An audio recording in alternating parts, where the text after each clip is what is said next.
Hey everyone, this is Mike Conforti, aka Manny Faces, producer and host of Newsbeat. This special BackBeat episode introduces our second season opener, our acclaimed episode on Martin Luther King, What They Won't Teach You in School, giving you a bit of behind-the-scenes context as to how that episode came about and why it's so important. We also touch on our epic Season 1 finale, Why We Riot, and we tease some upcoming episodes as well. This BackBeat was recorded and filmed live for Facebook and originally appears on our podcast feed on January 24th, 2018. Enjoy it, and stay tuned for more full episodes, including one we're dropping tomorrow, January 25th. It's called Freedom for Sale: How Money Bail Crushes America's Poor and Inflates World's Largest Prison State. For now, here's BackBeat. Thanks for joining us. My name is Mike Conforti, aka Manny Faces. I'm the host and producer of Newsbeat. We cover a lot of topics that are of social importance, political importance, cultural importance, a lot of perspectives that maybe aren't covered as much in other areas or by other media outlets. We go deep dive. We have investigative journalists on the team, acclaimed with many, many years experience. And we cover these issues and we talk about them in digestible podcast episodes, usually about 15 to 20 minutes long each. Although we'll talk about our season finale of season 1 where we went long.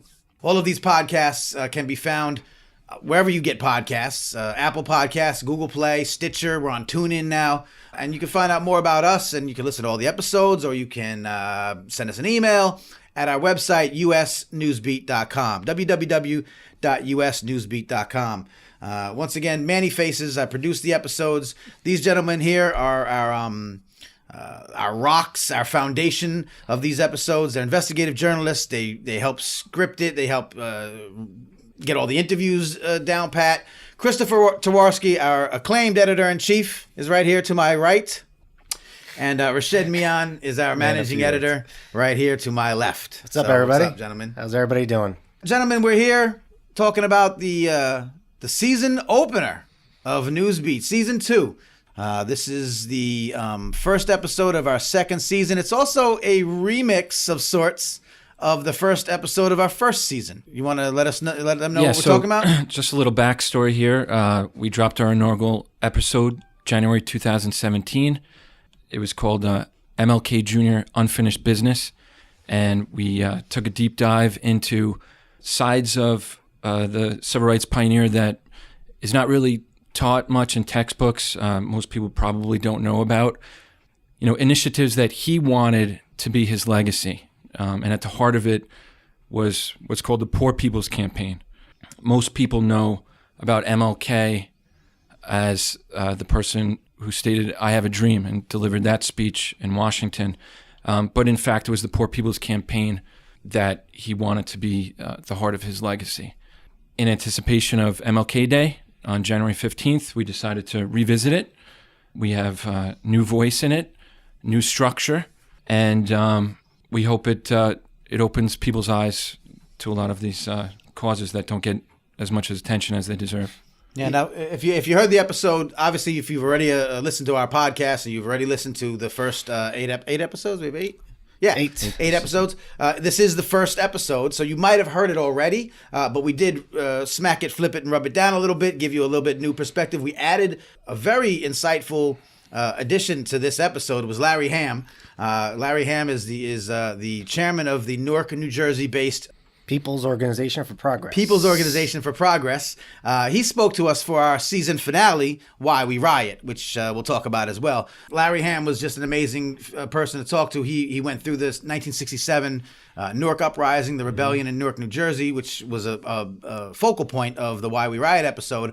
But he touched on some things that actually paralleled exactly what we wanted to get across in the MLK episode. So it was a no-brainer to kind of make sure that his voice was heard on the remix of the MLK episode. It sort of just worked out beautifully because we were interviewing Larry in Newark, and he just started talking about MLK in the context of our Why We Riot episode, and he mainly talked about the relationship between, or how we view it, MLK and Malcolm X, and how Martin Luther King, and years later, before he died, was sort of becoming more of a radical figure than many people know or like to discuss. Right. Especially much more revolutionary, or yeah. Especially like we don't learn about the stuff in our textbooks. We don't. So, and he even clued us onto some of the speeches that Martin Luther King Jr. was giving toward the end of his life that even we didn't know about. Right. For instance, the speech about Vietnam, but he talked about how people in the black community were sent out to war to fight for democracy, to end communism somewhere else. Right. But they didn't really have the full weight of democracy at home when they returned back. Right. So Larry did give us a great perspective. So we thought it was important to add him to this episode. Yeah, absolutely. And his perspective was great. He continues to be an activist. He's a lifelong activist, a really great guy. We really appreciated his input. And of course, to carry on that, he was a focal point of the Why We Riot episode. Hopefully you guys, if you've been listening to us, caught that season finale. That season finale at the end of season 1 was sort of our we went long with it. We went about an hour long. It's much more like an audio documentary than even our simplest. It's like our coming out party. We sort of just released the shackles, for lack of a better term, and just went out, did what we can. Now, the Why We Riot episode was really interesting. Also featured luminaries such as Dr. Cornel West, who we interviewed up at Harvard University, where he is the professor. What's he teaching there? Of public philosophy. Right. Yeah. So Dr. Cornel West, of course, one of the great minds and figures in social justice and critique. We also spoke to Rosa Clemente, who was live and direct at the Golden Globes Awards. Yeah, I hope you guys didn't miss that. Yeah, but big shout out to Rosa. I knew Rosa and of Rosa for a long time because of my connection to the New York City independent hip hop community and the work that she's done with a lot of hip hop artists and people that I've admired for their concentration on not just being great artists but also giving back to the community, involving the community, being social justice warriors on the musical and artistic front. So it was really great to sit with her and speak with her. Her insight again was amazing. Also, we spoke to Elizabeth Nix, who's a professor at the University of Baltimore, who, with her students and other faculty at that college, studied the 1968 uprising in Baltimore following the assassination of Martin Luther King Jr. So we tied in the past uprisings with current day uprisings in, say, Ferguson and Baltimore as well. Right.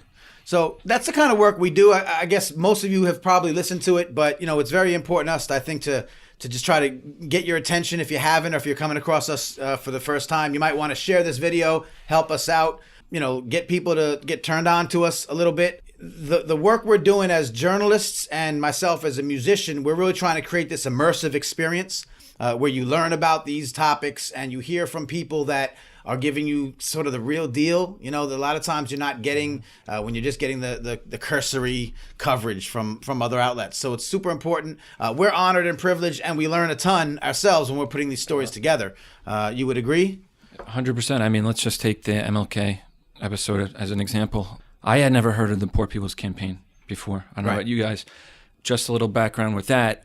Basically, 1967, 1968, Martin Luther King wanted to unite what he called a multiracial army of the poor to march on Washington and deliver to lawmakers an economic and social bill of rights that would have certain demands, such as more affordable housing. I think it was $30 billion for anti-poverty initiatives, a guaranteed income.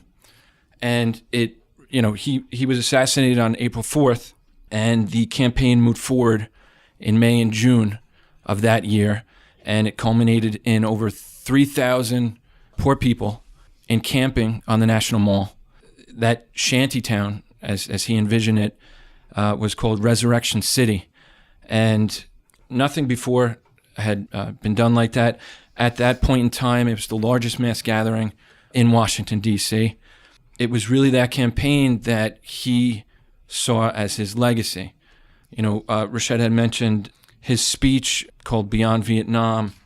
The full title is A Time to Break the Silence. He had envisioned or planned some type of march with poor people as early as 1966, but it was April 4th, a year to the day of his assassination, that he first really unveiled publicly the full gamut of what this could be and what he hoped to accomplish. And as he points out in the speech, and I suggest everyone who's listening to this to read that speech, it was his first time really stepping out, moving from civil rights to human rights and an end to the war in Vietnam. And for him, it was risky because he risked alienating many of the supporters of civil rights, and even some of his closest confidants felt that if he spoke out, against this, they'd lose some traction in the civil rights movement. Make him sort of a third rail too. Right? Right. They could demonize him, and this speech was just beyond a firebomb. I mean, he accused the United States of killing more than 1 million people in Vietnam, mostly children. He pointed out he called the United States the largest purveyor of violence in the world. And I mean, these are just small. I mean, it was such a fiery declaration, really. Right. And it's this kind of stuff that sort of gets whitewashed. We believed, and it's one of the reasons that led to the 2 episodes that we've done on this now. Yeah. And Larry Ham, who joins us in this latest remix, in just his natural speaking, the natural progression is apparent. I mean, after MLK's murder, there were over 150 riots across the city. Here we are, we're interviewing him because, and please, our last episode from the first season was a really, really in-depth look at what causes communities, to go out and burn storefronts, that are a block away from their homes. What causes them that collective outrage? Yes, there's a spark, but as Mike had pointed out in the intro to that episode, it's this sort of smoldering, simmering tension. What we called going into those interviews institutionalized oppression. Which then boils over. So we're there, as Rashad had brought up, we're interviewing Larry for the We Riot, and he's just making these unbelievable connections to that sort of inherent rage. Yeah. Justifiably, so justified rage. Yeah, for sure. And at the heart of it is MLK, and he's the voice of this, Right. but again, as the pastor mentions in both of our pieces, history is sort of, or not even history, I mean, the government, administration, whatever you Right. want to call it, boils it down to I Have a Dream, which was powerful and Sure, to take nothing away from I Have a Dream. I mean, Actively distilled his message. But it has become just that. And you'll hear in the episode some tidbits of information we didn't know, where we talk about the National Education, the NEA administration. Yeah. But where they prepare documents and they prepare curriculum for school kids, because as school kids, we all learned about MLK, and we learned about. I think you go to the library and they read his speech, and that's and so the I Have a Dream, the passivity, the nonviolent resistance movement, which was important and certainly had its place and did some amazing things and led to amazing things, but then to find out that all these other things were were churning around and were important, as important, if not more important, aspects of his message. Yeah. But we don't hear about it. I don't want to give away too much from the episode. You got to check it out. Actually, the remix is called MLK, What They Won't Teach You in School. And that's basically, it was called Unfinished Business before. It's still kind of unfinished business. But with this little added tidbits of perspective, it's very important to understand that this isn't being taught. But as Larry, and I don't want to give too much from the episode, but as Larry Ham says in the episode, which I thought was extremely poignant, we have a Martin Luther King holiday. Yeah. The kids all study. Schools all over. Schools are closed. It's a holiday, but nobody goes past those 4 words. Yeah, it's a 3-day weekend. So how do you take this holiday and celebrate this man, but you don't celebrate him in his totality and in a full spectrum? Well, you would think now it might be the most important time to teach what MLK has said. We have our guests on this episode. They talk about how it's still relevant today, and especially when you talk about the Poor People's Campaign, which Chris mentioned. This was not just, MLK is known as the guy as a champion for, black civil rights, but he was somebody who was trying to unite the working poor, which we talk about so often now in America, in the middle of the country, white people. poor black people and even Native Americans. Right. To coalesce Right. and to spread a broader message that there's something needs to be done in the country to help the people that are suffering the most, Right. but are also possibly working the hardest, Right. just to get by. So that's why it's extremely relevant. I think that's why, we're not here trying to dictate what people should teach in school. That's not up to us. But what we're saying is, if you can't teach it in school, maybe you could point them to an episode like this, a podcast like this, where these issues are discussed. And then you could possibly, go further and do some more research yourself, like we have, watching these videos, reading these speeches by MLK. Right. I think it's incredibly important. And Manny mentioned earlier, what did we learn from Newsbeat? And I would say maybe the one thing that I learned, that I take out of the first season of the Newsbeat podcast is when you think about the tumultuous time that we think that we have in America today, with people taking to the streets for protests, if it's someone dying at the hands of police or someone just protesting public policy. As Chris mentioned, more than 150 riots just after MLK died. And the year prior, there was over 100 riots as well. So you had over 200, close to 300 riots over the course of 2 years. And this went on for years. Yeah. So, as we like to think about, the present day as perhaps maybe the toughest time in America. But when you look back and you see what people were going through, especially during the time of, the civil rights era, which, it's still, when within a lifetime. When they did polls of should black people, have segregated schools or not, people were still against that, right? Back then. Right. So it was definitely a hectic time period, and I think that's what I took out the most is that as hard as it seems right now, things were definitely worse decades ago. Right. And his message is still relevant. It's still pertinent. It still resonates today. I mean, just a little factoid: when the Poor People's Campaign took place and Resurrection City was established in the National Mall, I believe that 22 to 24% of the American population were living below the poverty line. And a recent, UN report was teased that found, 1 in 8 Americans currently living below the poverty line. And I believe that estimate was around 20%. So that has not changed. 22%, 20%. Economic inequality is perhaps at its highest disparity nowadays. Yeah. Many of the very same conditions and situations that existed then have had freight trains run through them and are even worse now. So it's extremely important for people to know the full spectrum of MLK's work and his initiatives. And again, we've only just scratched the surface, but at least what we're doing is we're shining a little bit more of a light on these things. I don't want to look too far into it. We were just talking about earlier that these things aren't really taught, or at least not where they should be in the public consciousness.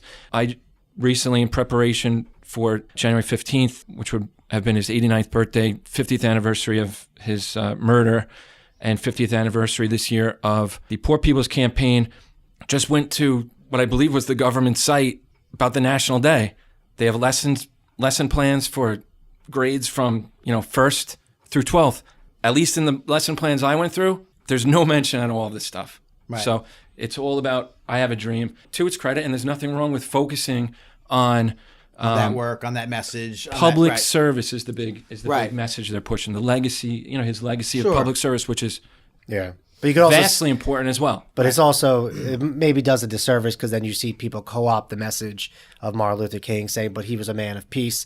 And they even speak to him, they even, cite him lamenting that riots aren't a good thing. But if you actually listen to what Martin Luther King says after he says, I don't think riots are a good thing, is he says, but if you understand that if people keep living this way, riots are going to happen. So, he's saying, they might cherry pick. They're not a solution, but what he's saying is they're going to happen. This is why. And 40, 50 years later, these things keep happening. Now, listen, we had some great perspectives on this episode that we've, again, just dropped. It's called MLK, What They Won't Teach You in School. We're giving you our background, our feelings, and stuff that we learned along the way, but you're going to hear from Larry Ham. You're going to hear from Pastor Roger C. Williams of the First Baptist Church right here in Long Island, Glen Cove, Long Island. And you're going to hear from Silent Night. Silent Night, if you've listened to our first season, has been a prolific artist. He's a hip-hop recording artist. He's a fantastic MC, a lyricist, and he is really what he and the others that have also contributed to podcasts has been sort of the foundation of what we do and why we're different. Delivering it in a way that it's powerful and it's put together in a beautifully packaged format. Music is so important to what we're doing. It's the beat of Newsbeat. So we want to make sure that we have this beautiful musical foundation that ties everything together, it puts you in a mood, and we invite independent artists to craft original lyrics to amplify the message of each episode. So Silent Night has been our artist in residence. He's our very first artist in residence to join us, and now I think he's contributed to 5 episodes, 5 of the 8, including this one, because he's featured on the first. He was our pilot episode artist, and I just want to give a huge shout out to Silent Night, the band called Fuse. Their entire ensemble was featured in the season finale, the Why We Riot, the hour-long episode. The music is fantastic. His lyrics are fantastic, and it's really what gives us just that kind of special sauce, that X factor, of what we do. We've also had, if you listen to season 1, we've had contributions from KM, who contributed to our hijacking jihad episode, where we broke down the true meaning of the word jihad, which is much different than what the media would have you believe, or what the terrorists would have you believe. KM contributed to that episode. Liquid, another amazing MC. She contributed to the radical Caucasian extremism episode, where we broke down the fact that despite what you might hear on the media, and despite what you might hear coming from a certain house that's white, from a certain man who is orange, might be that I'm just saying, that might be that terrorism is a huge problem because of the Islamic extremists, people coming into our country and causing all this mayhem. And while it's an important, as we said in the episode, this takes nothing away from the importance of that fight. But the fact that there's been more right-wing extremist attacks since 9/11 than Islamic extremist attacks. The death toll, I don't, like I said it before, I don't want to scoreboard it. The death toll at one point was even higher by right-wing extremists, but then you had the horrific Orlando nightclub shooting by Omar Mateen, which drew that number up. But the numbers are separated by like 20. But still, but it's important to say that, you have tens of thousands of murders a year. Right. And what we're talking about right now is just basically around, 200 murders in comparison. The largest case of domestic terrorism, the most deadliest attack, was the Oklahoma City bombing by Timothy McVeigh, a white Roman Catholic. Right. And since 9/11, like you say, more instances of deadly right-wing extremism in America by Americans on our soil. And it's not that the Islamic extremists we're not trying to act like they don't exist. Like, that's a huge problem. It's a worldwide problem. It's obviously affected us greatly and deeply, but we have to also focus some of the efforts or some of the attention on the right-wing extremism, which is as big a problem in our country. So we actually interviewed former white supremacists for that episode, which gave an amazing perspective about how they came up to that view, that worldview, and how they were taken away from that worldview. And I think that was an amazing episode. Liquid, again, the musical guest on that episode, did an amazing job giving a perspective to the. It was amazing. And if I might just add about Silent Night, just the diversity of topics that he's addressed in this one season alone, to me, is incredible. Because as a journalist, sometimes I like having like my own little niche that I could write about, sort of like a beat, just so I don't have to go off on, on too many things. But, Silent Night, he rapped about national security and whistleblowing. He rapped about being exonerated and not having any compensation. So, and just in MLK, he's rapped about. So just thinking about the diversity of subjects that Silent Night has touched upon is pretty remarkable. Between us, Silent Night has asked me, well, he hasn't asked me, he's remarked that all these subjects are very heavy too. Like, these are heavy subjects, and to speak about these things, to kind of research or look into them, to listen to the episodes. These are It's not going to get easier, SK. I'm sorry. It's not going to get easier. He did ask that we do like a episode about, what was it, fondue or balloons, or what was it we said? I forget what it was. Frisbees. He said, can we do something lighthearted? Aliens. So we might have to do some frisbee episodes to take the weight off of Silent Night. Do check out Silent Night and the band called Fuse. Do check out Liquid. If you listen to our episodes, you'll understand why it's so refreshing. And for me personally, as my background is in hip hop, my background is in the New York City independent hip hop scene, and it gives me nothing but joy and happiness, and to be able to involve these artists who have such amazing perspectives, insights, and such like I say, poignant things to say. Yep. And doing it in their medium. So I love all of y'all, and I hope that we continue to expand our palette by bringing new voices into the mix. But we are definitely going to be reusing, Yes. for lack of a better term, we're definitely going to be reinviting those voices back in. Yeah, I mean, that talks about, I think, a lot of the episodes that we did last season. Again, this is season 2. MLK, What They Won't Teach in School, is the first episode, and we talked about it a little bit. 8 episodes in season 1. Not counting the behind-the-scenes episodes, of course. Right, the backbeats. We do the backbeats where we sit around and talk about each episode like we do here. In between each episode. We had an on-the-road episode. Shouts to Daisy Khan and the Wise Up Summit. Yeah, that was also related to the right-wing extremism episode and the hijacking jihad episode that we had done. Yeah. I think that was our 3rd episode, hijacking jihad. We had the war on drugs and jihad, and so that one carried over to the right-wing extremism. Because we're reporters. These guys are, journalists, man. They've been doing this for 920 years, 930. 924 years. So these guys have been covering, all of these issues on a national scale. These guys were in court-martialed courtrooms and down in D.C. protesting in front of the White House, and not protesting, covering the protest, please, in front of the White House. So these guys are some of the best in the business, and it's so great that we're able to join these worlds and present this information to you guys. Shouts to John Sasala, the creative director of Maury Creative Studios, which is the parent company that produces and distributes this show. John Sasala does like the idea of an expose and frisbee. So Silent Night, get to writing. We got to make it happen.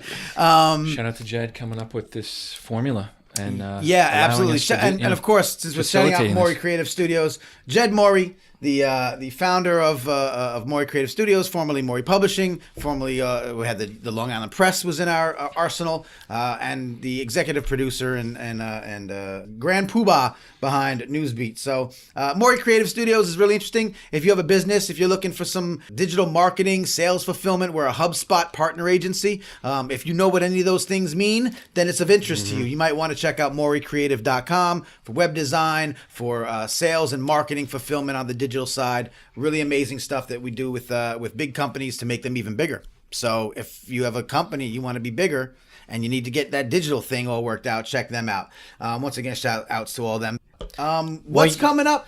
Were you going to say something? I was going to say, we heard what we took out of the first season. What did you take out of the first season of Newsbeat? I took out a lot of stress and late nights. There's a lot of whiskey, season. I think. There's a lot of bourbon. Whiskey and bourbon floating around out in Newark. The hideout, the Honeycomb Hideout. But again, I learned so much from these episodes that affect me personally, affect people I know.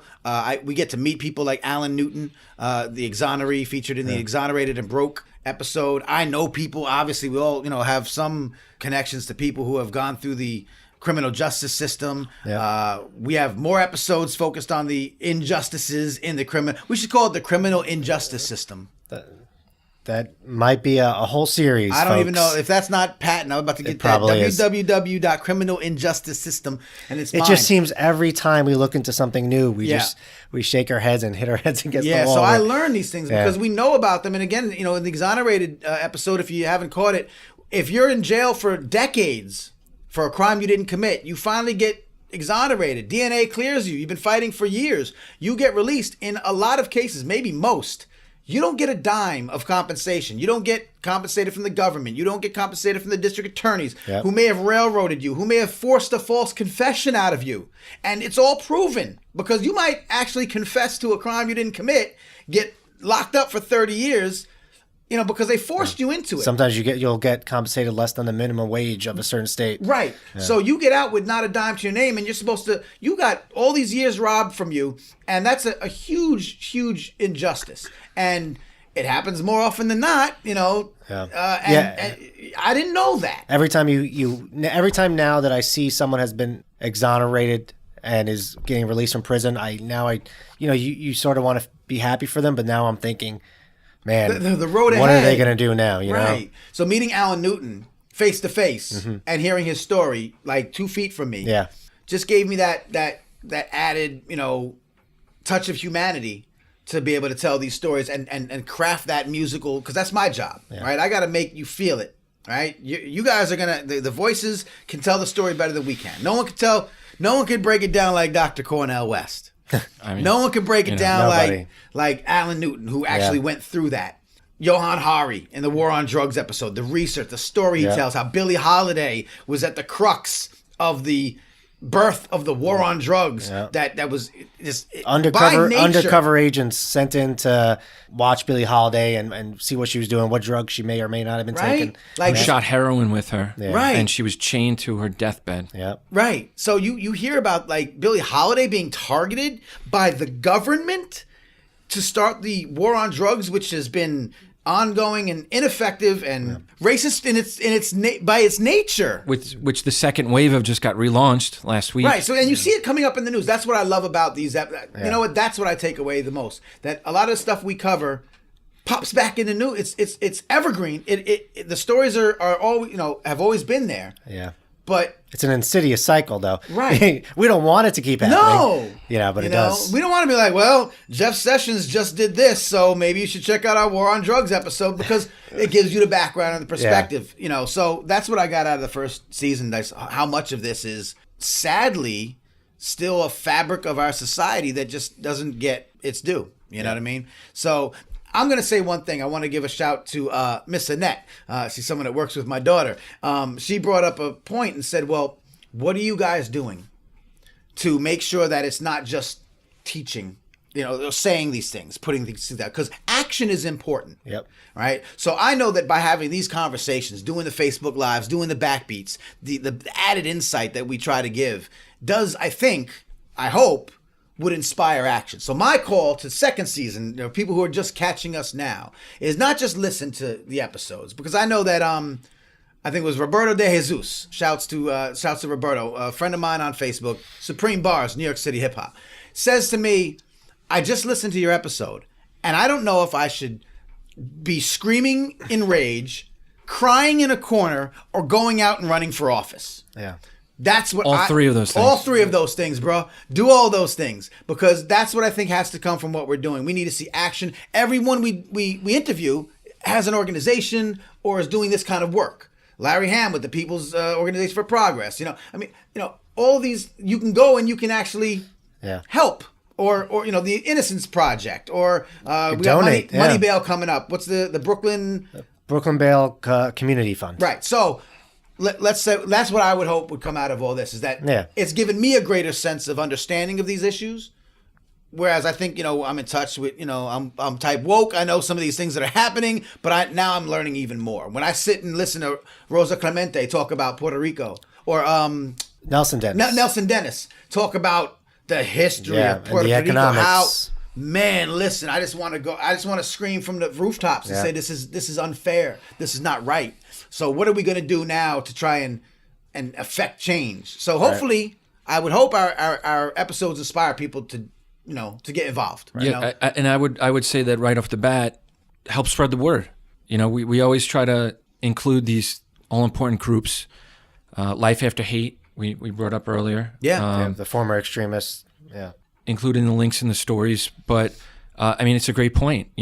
Get off your ass and do something. Try to make it better. We're trying with this podcast, by being a fan of the podcast, by telling your friends, telling your family, telling everyone that you know about this podcast.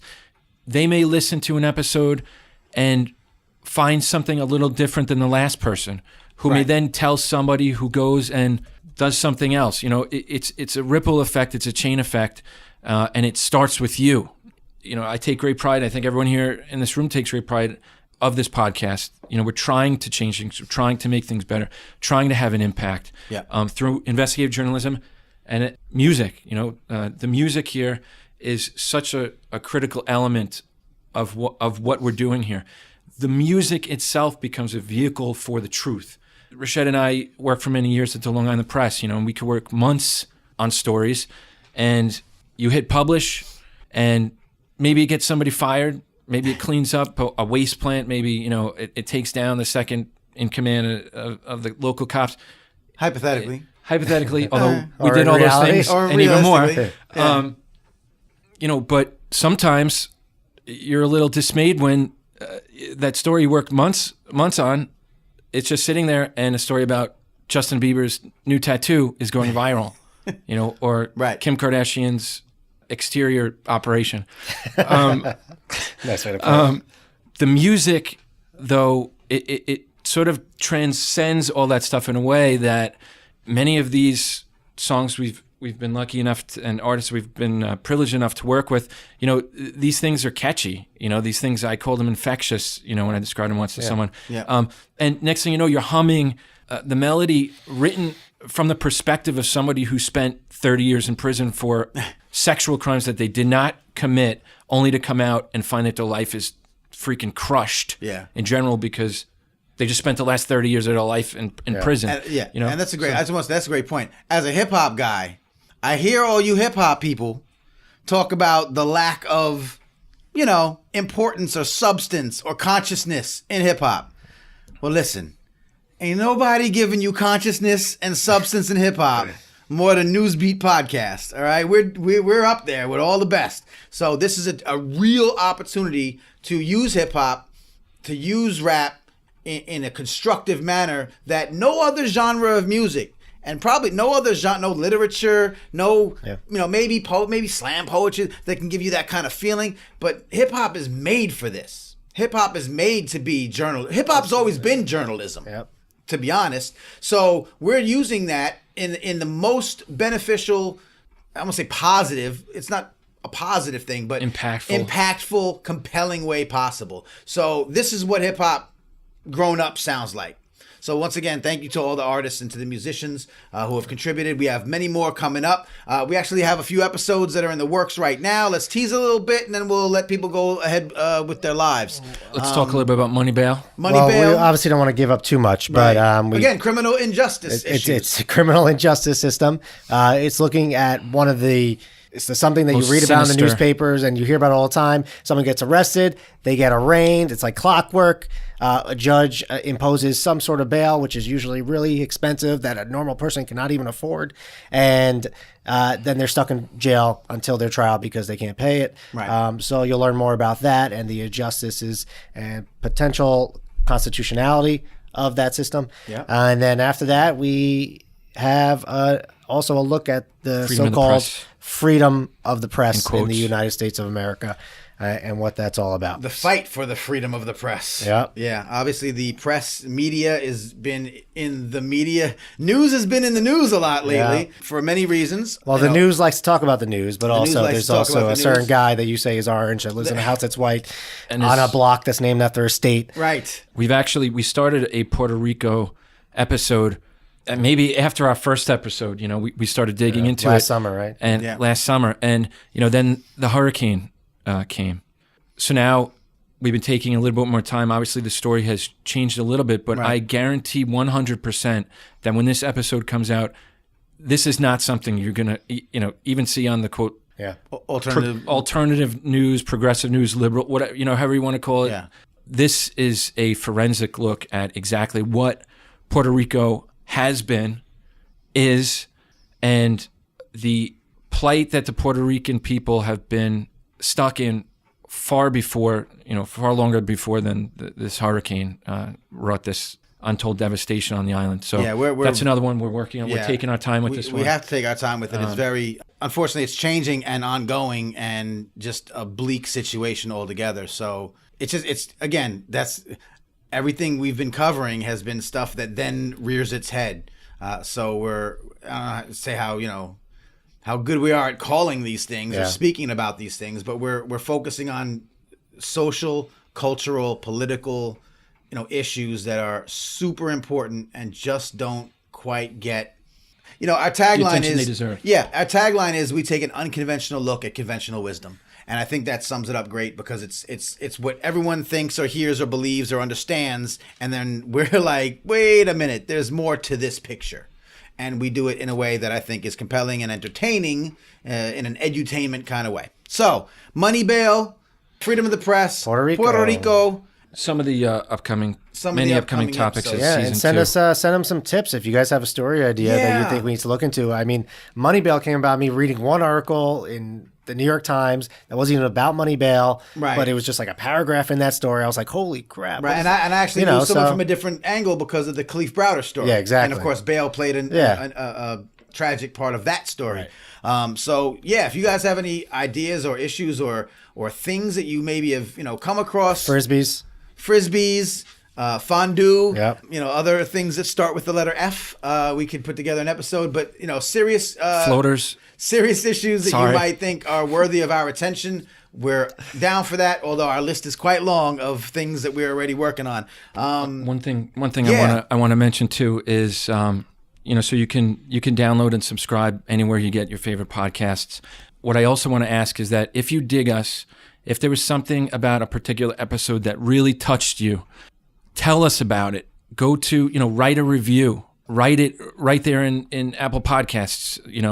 Those will help us help these causes more, because essentially they'll hopefully bring us higher up and whatever and spread the word more. So, let us know. Let us know how how you took these things. Yeah, I think it's a great point, because it's important that we are not just documentarians, which we are in a way. These are little tiny mini documentaries, but we're also still reporters. When we went to the Wise Up Summit in D.C., the Wise Up Summit, since we featured Daisy Khan, who ran this organization, ran this summit, was featured in one of our episodes. She invited us down to the summit, which took place in Washington, D.C. And while we were there, we reported from the summit. Yep. This was an important event. And what it did was it shed a lot of light on the plight of Muslim Americans, to try to fight back against narratives that have been placed upon them, that aren't necessarily reflective of their society. And also an examination of actual Islamic theology versus radical extremism. And some solutions to the problem, to this issue. How can we better educate people? How to even notice it. Yeah. Right, how to even to notice and rectify it. And there were very few, if any, media outlets there covering it. Yeah. I don't know if this was an outreach problem, or this was we don't really care much about the Muslim problem. I would say it's the latter. Right. As someone who's covered the issue for a long time. Right. I've been to rallies with hundreds of people, and Muslims, saying, we're Americans too.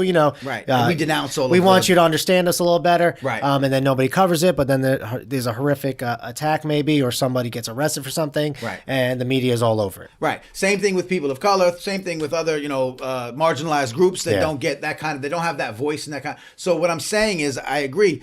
It's really about, if you think this stuff we're doing is important, if you think these stories are important, help us out. Spread the love, spread the word, share the podcast, rate and review the podcast. Put your peoples onto it. A lot of people just getting into podcasts, don't even know a podcast from anything. But they listen. If you like 60 Minutes and you like Hamilton, you're gonna love our podcast. If you love, John Oliver, and you love rap, you're gonna love our podcast. If you don't love rap, if you can't stand rap, but you are interested in world issues, you're gonna love our podcast. It's the way we do it is really special. I think y'all would agree, who know us, and we just love y'all to be You're early. You're listening to us do Facebook Live at 4:00 in the afternoon on Monday. You love us. We love you. Seriously. Be our evangelists. Help spread the love, and we'll make sure that we keep doing this important work on your behalf. And if you're a teacher, or a teacher, or you're the head of an organization, or you're in charge of bringing speakers to your events, one of our main focuses in 2018, besides the episodes, besides shedding a light on these really dark topics, to help spark change, we will come to you. We will talk about these issues. We can potentially bring some sources from the episodes. We can talk about podcasting. Right. So journalism, new media, hip hop. Right. Advocacy. We these are some of the things that we want to do. We want to get out and help share this stuff. So we're more than willing to come into a classroom or a symposium near you in 2018. Hit us up. You can find us. Obviously, you can subscribe to the podcast, but look for us at usnewsbeat.com. There's a contact form if you're interested in this. We will have some resources available specifically for educators in the very, very near future. This MLK episode, once again, I just want to bring it back to the front. MLK, what they won't teach in school. So this episode, again, a rehash, a remix, a new and improved version, some would say, of our very first pilot episode a year ago. But a year ago, this episode was used by educational organizations. We got a lot of love from educational organizations that said, listen, I'm going to use this. I'm going to play it for my students. This is absolutely brilliant. It's done in such a way that they'll be paying attention, especially young people with the hip hop, with the infusing of lyrical stylings from Silent Night in this episode and others. It's just a way of delivering this message in a very unique and compelling manner. So educators are welcome to use this material, and absolutely hit us up, talk to us about coming down to explain it in more detail, either the episode specific stuff, the entire spectrum of what we're doing, whatever you feel we can bring. We'd love to come and help deliver that message. What it's like infusing journalism with music. I mean, a future episode is likely going to be about the future of journalism, Right. and here we are, we're trying something completely different, completely new. Yeah. So we can talk about that too. Well, good, gentlemen. Thank you so much. Once again, I am Mike Conforti, a.k.a. Manny Faces, the producer and host of Newsbeat. Chris Tawarski, our editor-in-chief. For Rashed Mian, our managing editor. For Jed Mori, our executive producer. The Mori Creative Studios team. Baby Girl Faces, and everybody else. Salute. Thank you for watching, and catch us next time. Peace out. Newsbeat is produced and distributed by Mori Creative Studios. MoriCreative.com. The producer of Newsbeat is me, Mike Conforti, a.k.a. Manny Faces. The editor-in-chief of Newsbeat is Christopher Twarowski. The managing editor of Newsbeat is Rashed Mian. The executive producer of Newsbeat is Jed Mori. Show notes, our Behind the Beat blog, and more about us can be found on the web at www.usnewsbeat.com. Subscribe today on Apple Podcasts, Google Play, Stitcher, TuneIn, or wherever you download your favorite podcasts. Thanks for listening.